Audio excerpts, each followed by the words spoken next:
Shalom à tous, nous vous souhaitons encore la bienvenue dans notre émission Conseil et Vie avec la prophétesse Sophie. Shalom prophétesse. Shalom, bien. Donc aujourd'hui, nous allons voir ensemble comment aider quelqu'un tout en étant efficace dans l'aide qu'on souhaite lui apporter. Car il s'avère qu'il y a des personnes qui veulent vraiment soutenir, qui veulent vraiment aider. Et c'est pour cela que je vais poser vraiment cette question. Comment aider les personnes mais aussi être porté du fruit en fait, être efficace dans l'aide que l'on veut apporter à l'autre. Je vais laisser la parole à la servante de Dieu. Merci. Donc, comment aider quelqu'un et être en fait efficace? Voilà. Donc, pour déjà comprendre ça, moi j'aime bien décortiquer les thèmes. Voilà. Donc, qu'est-ce que aider? Quand je parle d'aider, je parle voilà, de suppléer, de pallier à la douleur de quelqu'un, de soutenir, de consolider. Ça, c'est vraiment aider. Mais maintenant, je ne peux pas vouloir aider quelqu'un sans comprendre son vécu ou son histoire. Et c'est d'où vient le problème. Voilà. Deux fois, des personnes viennent nous raconter, voilà ce que je vis. On veut tout de suite aider sans prendre le temps de comprendre. Dans comprendre, on a écouté. Je peux écouter quelqu'un sans comprendre. Voilà. Tu viens me donner ton problème, j'écoute. Après, bon, voilà, c'est juste les dire que j'écoute en fait. Mais comprendre, c'est me projeter dans ce que tu me dis, me projeter dans ton histoire. Donc, comment être efficace? Donc, plusieurs de fois, on veut aider, mais on n'arrive pas à comprendre. On écoute, mais on ne comprend pas. Donc, je peux écouter quelqu'un, j'écoute ce qu'il me dit, mais je comprends ce qu'il me dit. C'est-à-dire, je me projette dans son histoire, dans son vécu, dans ce qu'il est en train de me dire, ou dans ce qu'il est en train de vivre actuellement, ou qu'il a vécu. Là, lorsque je me projette déjà pour comprendre l'histoire, c'est ainsi que de là peut naître en moi maintenant la compassion pour venir maintenant aider selon Dieu. Voilà, pour venir maintenant le soutenir. Donc, je ne pourrais pas décider d'aider quelqu'un si je n'ai pas une motivation. Si je ne juge pas mes motivations, pourquoi je veux aider voilà cette personne? Est-ce que c'est par compassion? Est-ce que voilà, est-ce que j'aide parce que j'ai envie que mon nom soit cité, que je l'ai aidé un jour dans ma vie? Voilà. Ou c'est parce que j'ai été touchée par son vécu ou par son histoire. Donc, des fois, des personnes viennent se confier peut-être à nous ou à la personne qui est en train de m'écouter. Mais est-ce que nous nous arrêtons pour écouter la personne, certes, mais pour se projeter dans son histoire, en fait, la comprendre. Comprendre sa douleur, comprendre ce qu'elle a vécu à cette époque-là ou en ce temps ou même si elle le vit maintenant. Et ça, on n'arrive pas beaucoup à trouver en fait de... Voilà. C'est pour ça que les personnes peuvent se sentir de fois incomprises. C'est pour ça qu'elles se braquent et elles ne veulent pas forcément d'aide. Donc je parle bien, je veux bien aider, c'est bien, mais aider selon Dieu, c'est aussi activer sa compassion. Et je ne peux pas parler à activer ma compassion si je ne comprends pas.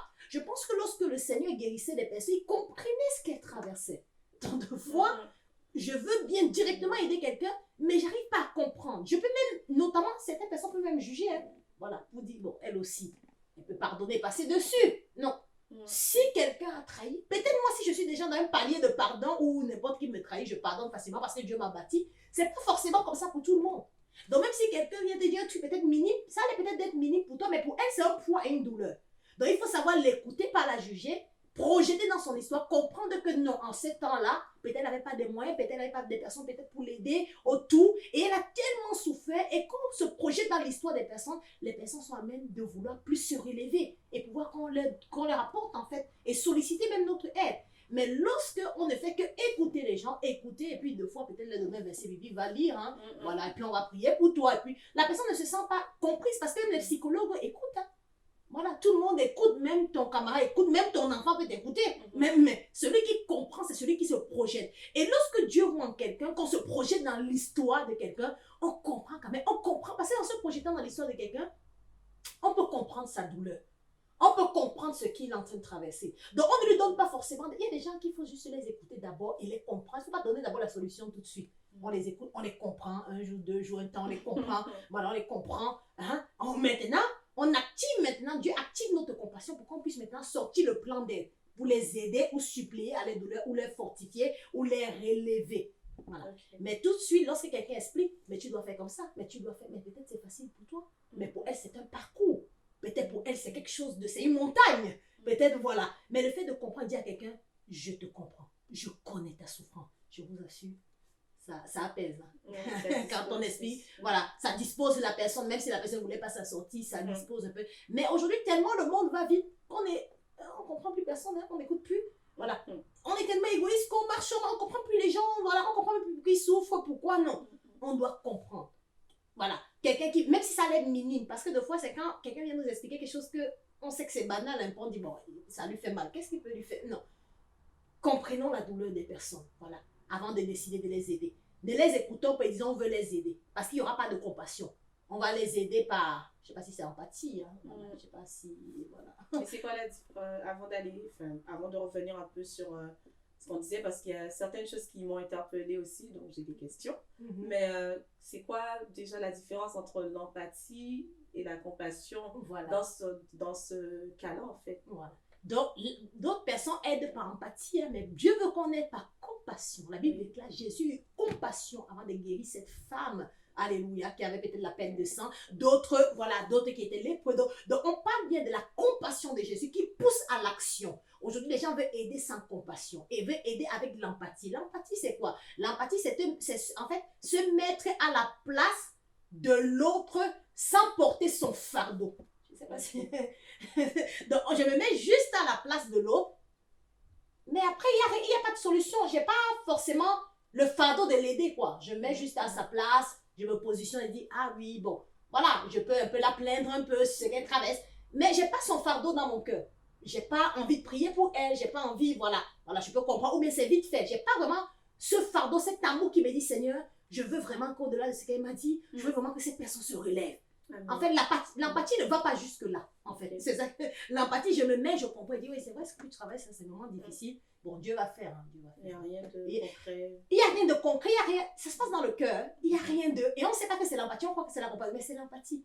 Mais on peut confondre les deux. Mais la compassion, c'est porter le. Comment il dit? C'est écouter la personne, la comprendre, avec le fardeau de vouloir qu'elle se relève et qu'elle se repositionne à l'état initial. Je sais pas si, voilà. C'est plus, voilà. On veut l'aider, on veut qu'elle soit restaurée, on veut qu'elle soit guérie. Et ça, c'est la compassion. La Bible n'a jamais dit, Jésus, il écoutait les gens, bon, je suis lépreux, bon, il dit, bon, c'est bien ta lèpre, ou bien, bon, je sais pas, ta lèpre, voilà, tu vas guérir de ta lèpre. Mais non.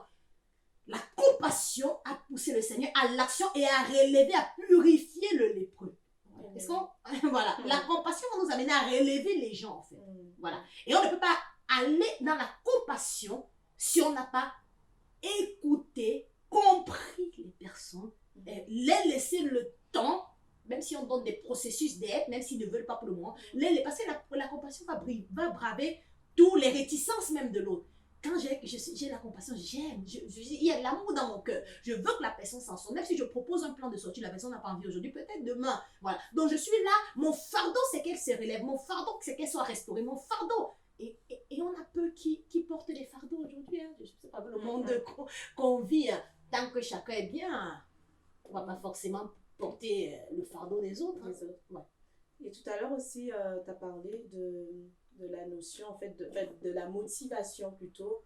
C'est-à-dire, il est possible de vouloir aider quelqu'un, qui est une bonne chose, mais d'avoir une mauvaise intention ou mauvaise motivation. Donc, comment en fait, c'est possible parce que aider quelqu'un, c'est quelque chose de bien, c'est quelque chose de... Mais en même temps, ça peut être poussé par quelque chose de mauvais. Exactement. Ça peut être poussé vraiment par quelque chose de mauvais. Il y a des personnes qui t'aident parce qu'ils vont te dire ça pendant 10 ans qu'ils t'ont aidé. Voilà, pendant 30 ans, ils vont chanter ça dans tes oreilles, ils t'ont aidé. Ce qui fait que même la personne qui se dit non, surtout pas cette personne. Je ne veux pas qu'elle m'aide. Parce que les personnes sont projetées dans ton attitude. Ils voient bien que tu arrives, mais ils sont projetés dans ton attitude. C'est comme quelqu'un qui aide et quelqu'un qui calomnie.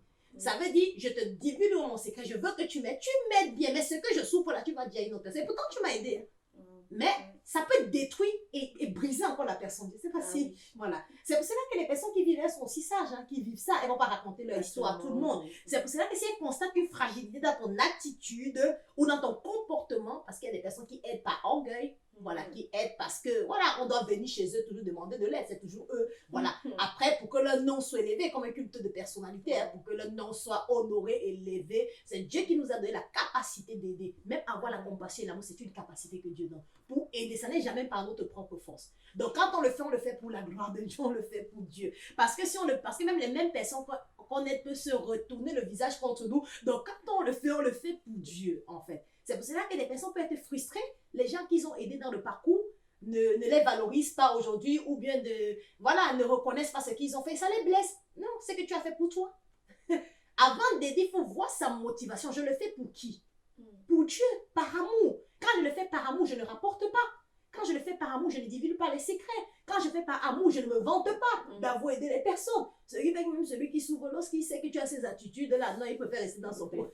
Il préfère rester dans son problème. Hein. Donc ça peut être un frein, l'attitude. Ça peut être un frein. La mauvaise attitude peut être un frein. Voilà. Donc les capacités d'aider sont peut-être là. Donc des personnes ont des capacités d'aider, mais ils ont une mauvaise attitude. Ce qui fait que les personnes... Voilà. Sont réticents, voilà. Mais on peut aussi avoir la bonne attitude, mais que l'autre refuse. C'est pour ça que j'ai parlé de la notion du temps. Et qui va attendre? Ce temps-là va être... Comment on va faire pour attendre cela? C'est parce qu'on a l'amour, en fait, dans le cœur.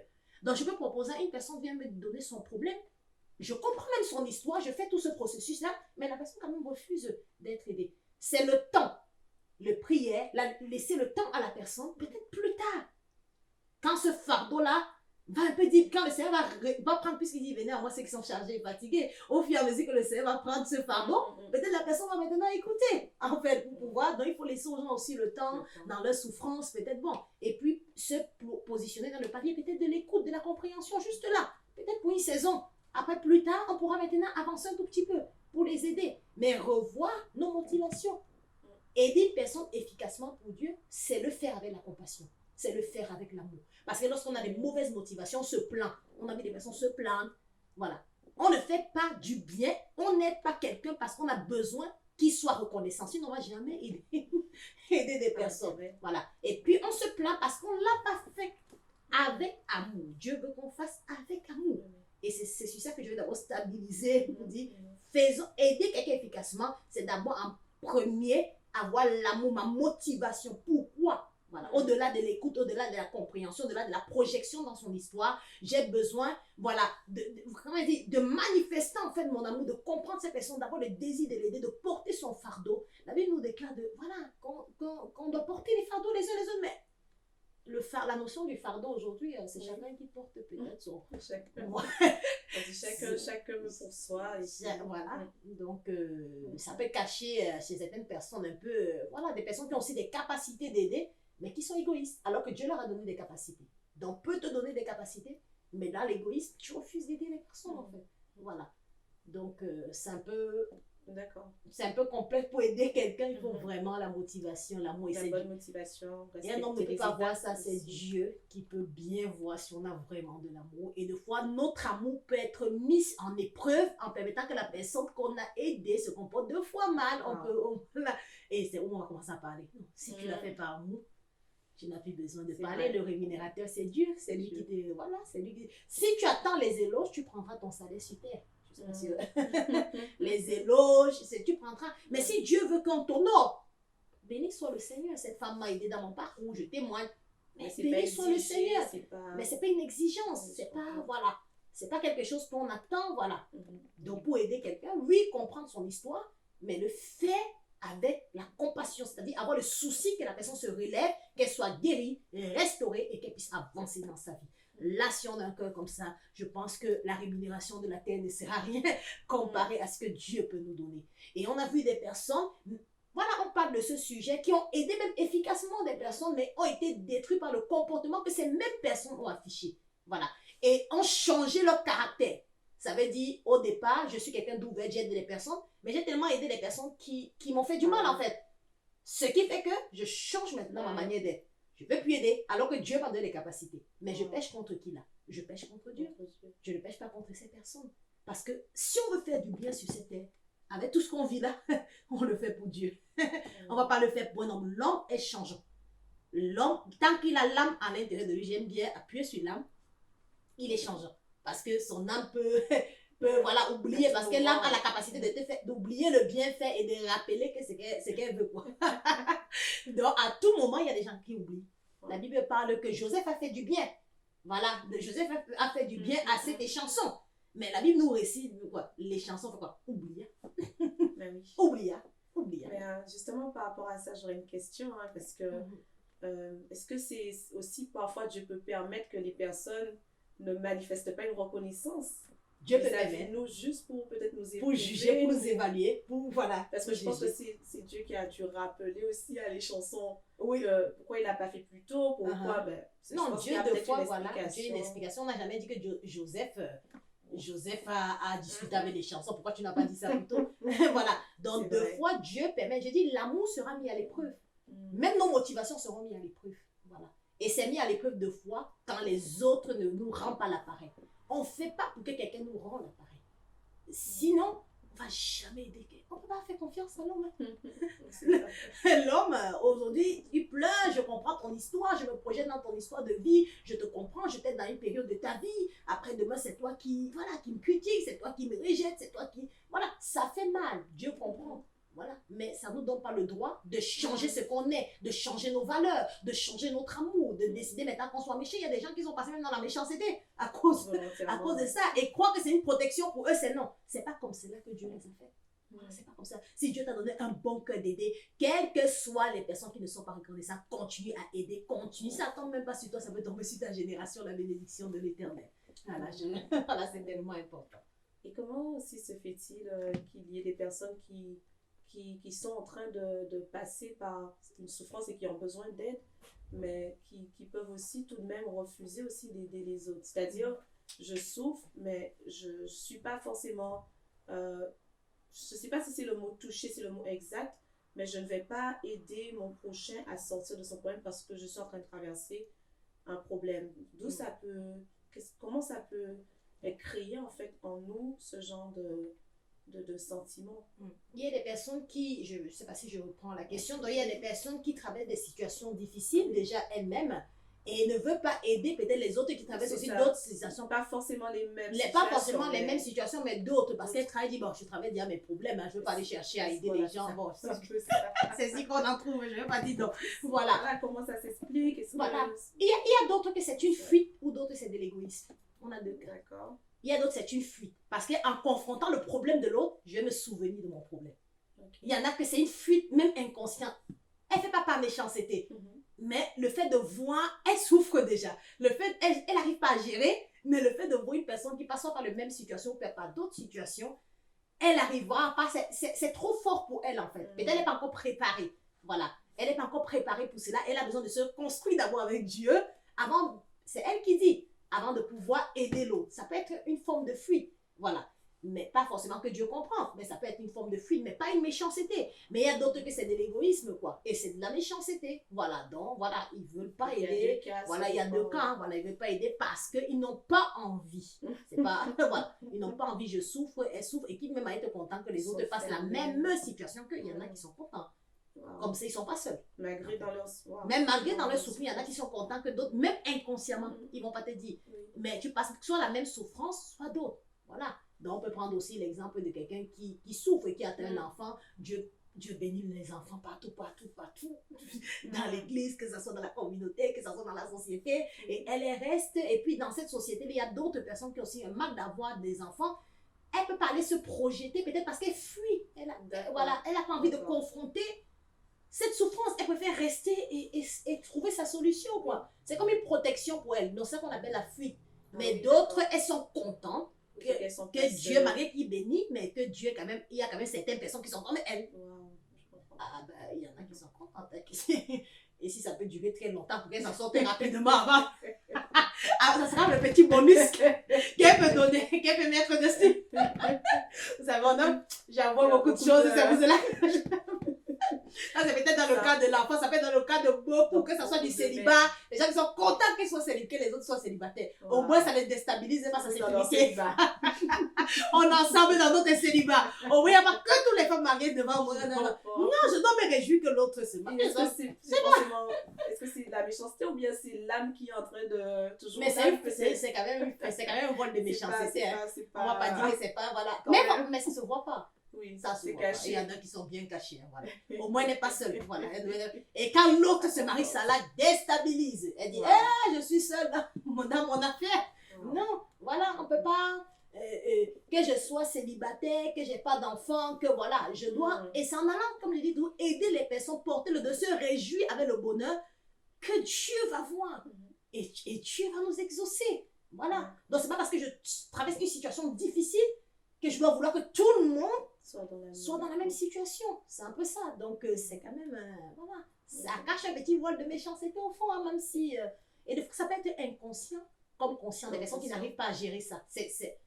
Elles se réjouissent, mais sans... elles n'arrivent pas à gérer, en fait. Mais il faut chercher quand même Dieu pour dire non, c'est encore le problème, c'est la compassion. Voilà. Toujours, la compassion. Ça ramène à la compassion, en fait, le manque de compassion. Oui, le manque de compassion, en fait, quelque part. Voilà, le manque de compassion. C'est un vrai problème. Donc, c'est un vrai problème. Donc, pour aider aussi quelqu'un, même si je suis dans, c'est très important, même si je suis dans une difficulté, je peux. Je peux l'aider. Moi, je parle par exemple aussi de mon parcours. Voilà, les difficultés. C'est même dans les difficultés que Dieu a amené beaucoup de personnes pour aider. Voilà. C'est où j'ai développé, en fait, c'est que l'amour, en fait. Voilà. Parce qu'on ne peut pas savoir, on peut réciter comme cela, mais quand tu ne travailles pas des difficultés, que Dieu te dit aide tel, soutien, tu ne peux pas. Tu peux pas savoir que tu l'as, en fait. Voilà. Donc, il faut développer, en fait, aller vers les autres. On voit aussi des personnes qui disent, bon, si tu n'es pas marié, comment tu vas me donner des conseils de mariage? Ça, c'est aussi un autre sujet, quoi. On dit que non, je ne suis pas mariée, je ne peux pas aider quelqu'un qui est marié. Dieu peut te donner une révélation, une clé pour un mariage. Même si tu n'es pas marié. Dieu peut te donner l'instruction pour t'enseigner même par rapport. Voilà. Mais c'est sûr que lorsque Dieu va te faire rentrer, tu rencontres d'autres capacités ou un autre aspect. Tu n'as pas peut-être toutes les clés, mais tu peux avoir une clé pour aider quelqu'un, même si tu n'as pas traversé cela. Je précise bien. Parce qu'on dit, comment m'aider si je n'ai pas traversé aussi cela? Les gens peuvent dire aussi ça. Je vois un peu la question. Comment tu peux m'aider si toi-même tu ne comprends pas ça, si toi-même tu ne... Voilà. Dieu peut donner une clé ou des clés à plusieurs personnes pour aider. Voilà. Même si je n'ai pas traversé ton histoire, une clé peut me venir par révélation et te donner une révélation que voici comme une parole de sagesse, parole de connaissance. Je peux te parler, je peux te dire une instruction, je peux te dire quelque chose qui peut t'aider. Mais sans forcément...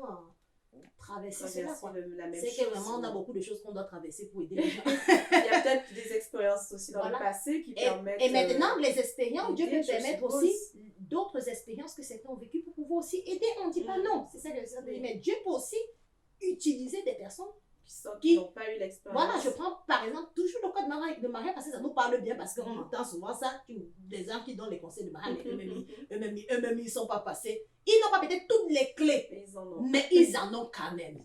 Voilà, parce que Dieu le donne. Et le jour où Dieu les fait passer dans le panier du Maria, Dieu va leur donner encore d'autres clés par rapport à l'expérience et par rapport au vécu. Mais ne simplifions pas la petite clé qu'ils ont. Peut-être la petite clé là pour ouvrir une petite porte. Ou une très grande porte. Voilà. Et Dieu peut investir des personnes, voilà, pour aider d'autres, même s'ils ne sont pas forcément passés plus ou moins. Je parle bien. Voilà. Dans cela. Mais c'est aussi magnifique lorsque Dieu utilise quelqu'un qui a de l'expérience. Je ne vais pas dire non. Je veux un équilibre. Voilà. Qui a de l'expérience et pourra, voilà, qui a de l'expérience et qui sait gérer son expérience. Je parle bien. Voilà. Parce qu'il y a d'autres qui croient que tout le monde, le même conseil à tout le monde. C'est pour ça que j'ai dit. C'est un modèle. C'est un modèle. Un modèle, pas ça, ça a marché une fois chez Jean, ça va marcher chez Pierre, ça va marcher chez... Non, j'ai ton expérience. Voilà. En fonction de la révélation que le Saint-Esprit te donne. Parce que c'est pas parce que tu as une expérience que tu vas faire tout le monde passer par la même. Parce qu'on est unique sur terre, on n'a pas la même destinée, on n'a pas la même vie. Voilà. Donc, il y a des personnes qui ont vraiment le bagage, mais qui ne savent pas gérer, en fait. Voilà. Et ils peuvent donner des conseils néfastes que d'aider les personnes, ça les détruit forcément, en fait. Voilà. Donc, il y a des personnes, notamment, voilà, si elle te dit, bon, j'étais mariée, puis j'ai bien insulté mon mari, et puis mon mari m'a bien laissé, et puis tu vas te donner le conseil, quoi, puisqu'elle a de l'expérience. Et tu peux, ça. Ou bien que je l'ai bien insulté, il est resté. Il ne s'est rien passé. Voilà. Toi, tu vas aussi insulter, et puis toi, tu insultes, et puis tu te trouves... Dehors. Je prends juste un exemple, peut-être qu'il peut parler. Voilà. Pour dire, si j'ai de l'expérience, je ne parle pas de la mauvaise expérience. Je parle de ce qui m'a construit dans mon foyer. C'est avec ça que je discerne pour donner plus ou moins à tel ou à tel. Je ne sais pas, voilà. Les conseils, les conseils ne sont pas statiques. Ça me fait beaucoup rire quand même. C'est quand même... mais je pense que, voilà, c'est assez drôle, mais je pense que c'est, voilà, on doit gérer notre expérience. Et ce qui résulte de notre expérience de bon, je parle bien, Mhm. de bon, Mhm. pour donner aux personnes, de mauvais pour être un témoignage. Je sais pas, Amen. je sais pas, il y a une Amen. différence, voilà. Amen. J'ai passé ça, j'étais une femme comme ça, j'étais une femme, voici ce que Dieu a fait de moi. Ça, c'est le témoignage. Mhm. Maintenant, quand je vais donner un concept que l'autre applique, c'est le bon qui résultait de mon témoignage. Je sais pas, Je comprends. parce qu'on ne cache pas ce qu'on était, parce que c'est notre parcours. Mhm. C'est notre parcours. Et ça a une richesse. C'est notre parcours. Au moins, Dieu t'a pris là-bas, t'a amené ici. C'est Et ça. on peut aider les personnes, les relever aussi avec notre parcours, notre témoignage. Voilà, c'est important.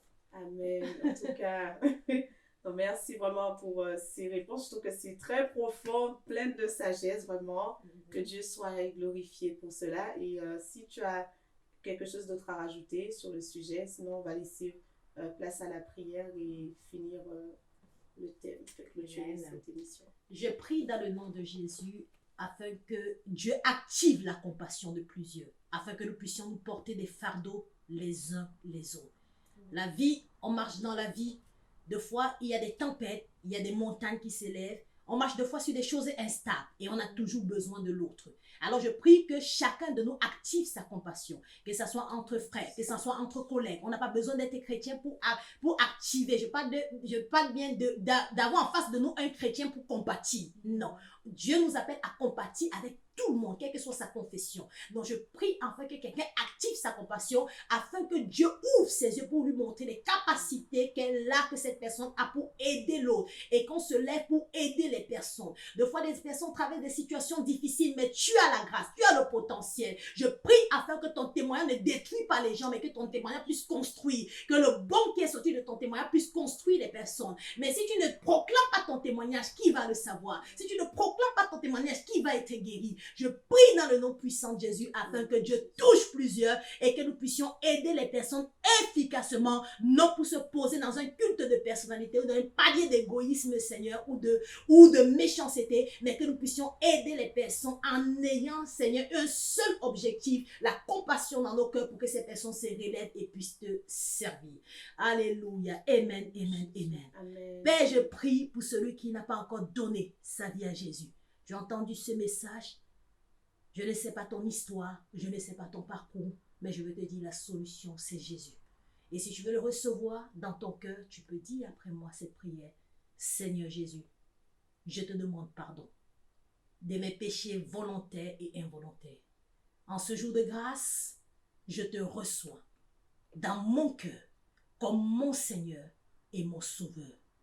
Conduis ma vie par la puissance du Saint-Esprit. Efface mon nom en tout ce qui est mal, en tout ce qui me condamne, et écris mon nom dans le livre de vie. Donne-moi un nouveau cœur de t'aimer, t'adorer et te servir toute ma vie au nom de Jésus-Christ. Amen, amen, amen. Amen, amen, amen. Que Dieu vous bénisse. Nous sommes arrivés à la fin de cette émission et nous nous retrouvons très bientôt pour une prochaine émission Conseil et Vie. Shalom. Shalom.